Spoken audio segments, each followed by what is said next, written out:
नमस्कार। कहते हैं दोस्ती की असली पहचान मुश्किल वक्त में होती है, सिर्फ बातों से नहीं। बिल्कुल सही कहा। आज हम कुछ दस्तावेजों के जरिए भारत और इजराइल के बीच के रिश्ते की इसी गहराई को समझने की कोशिश करेंगे। जी, और ये दस्तावेज हैं भारत इजराइल विश्वास और प्रगति की साझेदारी से लिए गए कुछ अंश। हाँ, तो इन अंशों में हम देखेंगे कि ये रिश्ता कैसे बना है, मतलब ऐतिहासिक मदद, साझा चुनौतियां और व्यावहारिक सहयोग, सांस्कृतिक जुड़ाव, ये सब पहलू इसमें शामिल हैं। हमारा मकसद है कि इन स्रोतों से अहम जानकारियां निकालकर इस साझेदारी को समझें। सही। तो चलिए सीधे मुद्दे पर आते हैं। संकट के समय साथ देने की बात, ये इन दस्तावेजों में कैसे सामने आती है? देखिए, दस्तावेज खास तौर पर 1999 के कारगिल युद्ध का जिक्र करते हैं। हाँ, कारगिल का। उस समय, जैसा कि स्रोत बताते हैं, जब कई देश जो पारंपरिक सहयोगी माने जाते थे, वो थोड़ा हिचकिचा रहे थे, मदद देने में आनाकानी कर रहे थे। हाँ जी, तब इजराइल ने बिना किसी शर्त के और काफी तेजी से महत्वपूर्ण सैन्य सहायता भेजी। अच्छा, किस तरह की सहायता? इसमें उच्च तकनीक वाले हथियार थे, निगरानी ड्रोन्स थे और खुफिया जानकारी भी शामिल थे। और स्रोत इस बात पर भी जोर देता है कि ये मदद कितनी गुप्त रखी गई थी, है ना? हाँ, बिल्कुल। ये उस वक्त के कूटनीतिक माहौल की वजह से भी हो सकता है, लेकिन स्रोत का इशारा यही है कि मदद बिना किसी शोर शराबे के हुई। मतलब फोकस नतीजों पर था, दिखावे पर नहीं। सही बात है। ये एक तरह से भरोसे का एक अहम क्षण था जब भारत को वाकई जरूरत थी। ये सिर्फ लेन देन नहीं था। समझ गया। ये तो हुई संकट की बात। अब आते हैं साझा चुनौतियों पर। आतंकवाद का जिक्र भी है इसमें। हाँ, बिल्कुल है। स्रोत भारत के 26/11 मुंबई हमलों की भयावहता जी। और इजराइल के सदेरोत जैसे सीमावर्ती शहरों की जो स्थिति है, उन्हें साथ रखकर देखता है। सदेरोत, जहां लगातार रॉकेट हमले होते रहते हैं। जी हाँ, जहां बच्चों को मतलब बहुत छोटी उम्र से ही बॉम्ब शेल्टर में भागना सिखाया जाता है।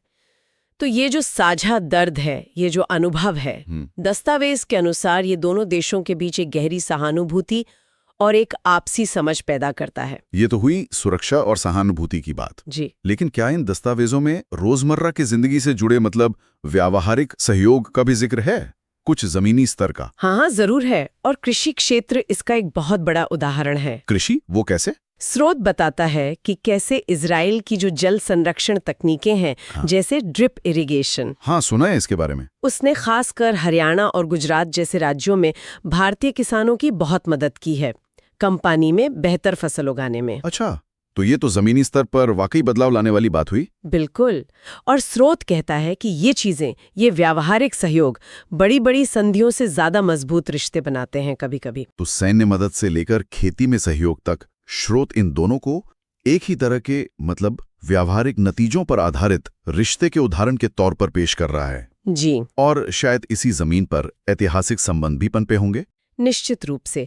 दस्तावेज इस बात पर काफी रोशनी डालता है कि भारत में यहूदी समुदाय 2000 साल से भी ज्यादा समय तक रहा है। हाँ, ये तो बहुत पुरानी बात है। और बिना किसी नफरत या उत्पीड़न के शांति से रहा।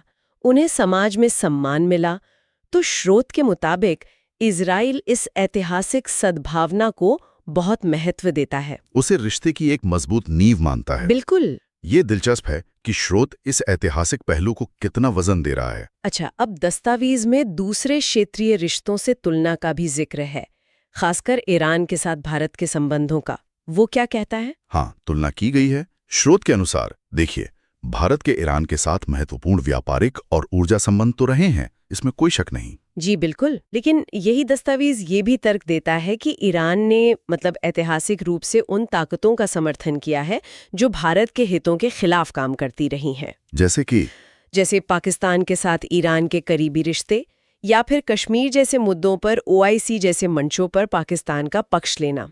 और दस्तावेज में शायद हिजबुल्लाह और हमास जैसे समूहों से ईरान के जुड़ाव का भी जिक्र है। हाँ, उनका भी जिक्र है। और ये बताया गया है कि इन समूहों को कभी-कभी भारत विरोधी भावनाओं को हवा देते हुए भी देखा गया है, जिससे भारत के लिए कूटनीतिक और सुरक्षा चुनौतियां पैदा होती हैं।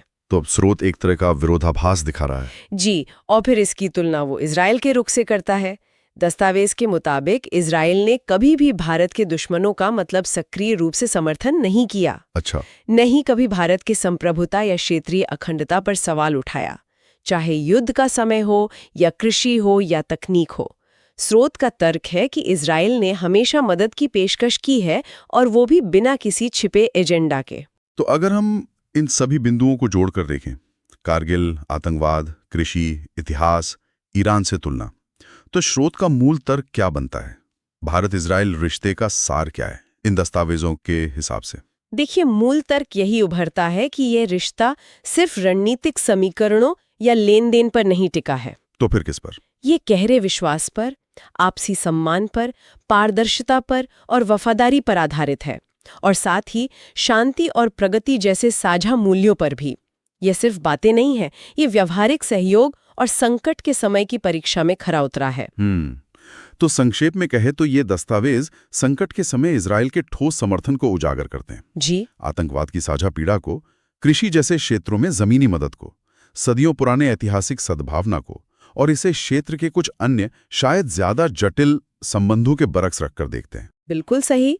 स्रोत का मुख्य संदेश यही लगता है कि भारत इजराइल संबंध एक अनूठा बंधन है। ये लगातार कार्यवाही और आपसी देखभाल पर आधारित है, न कि केवल कूटनीतिक औपचारिकताओं या दिखावे पर।